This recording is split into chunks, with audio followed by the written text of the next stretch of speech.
Naantig ang damdamin ng mga netizen sa mga naging pahayag ni Marites Gutierrez, nag-iisang anak ng yumaong Philippine cinema icon na si Gloria Romero, sa isinagawang eulogy para sa kanya.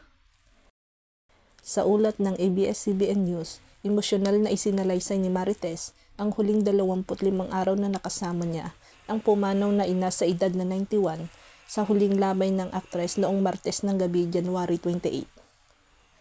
Tapos na ang role ng mama ko here on earth, off and on camera, sabi ni Direk, the great Jesus Christ, our Lord and Savior. Pack up na iha, pack up na tayo rito sa earth. Come with me up here, this is a good place.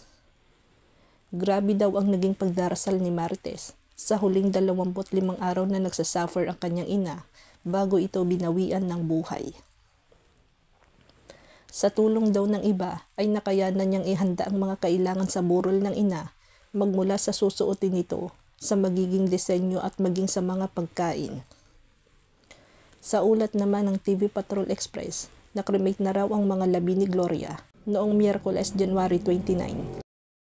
Ilalagak ang cremated remains ni Gloria sa columbarium ng Mount Carmel Shrine sa New Manila, Quezon City. Dito rin nakalagak ang abo ng kanyang asawa, ang aktor na si Juancho Gutierrez. Ikinasal sina Gloria at Juancho sa Santuario de San Antonio Forbes Park, Makati City noong September 24, 1960. Tinaguri ang Wedding of the Year ang kanilang pag-iisang dibdib dahil sila ang mga pinakasikat na artista noon at dahil sa pagdalo ng mga kilalang personalidad. Biniyayaan ng isang anak ang dalawa na si Marites Gutierrez. Pero makalipas ang 12 taon ng pagsasama bilang mag-asawa, naghiwalay sina Gloria at Juancho. Nakabalikan ang dalawa noong 2000 nang magkaroon ng karamdaman si Juancho. Si Gloria ang nag-alaga sa asawa nito hanggang sa bawian ng buhay ang aktor noong October 2, 2005.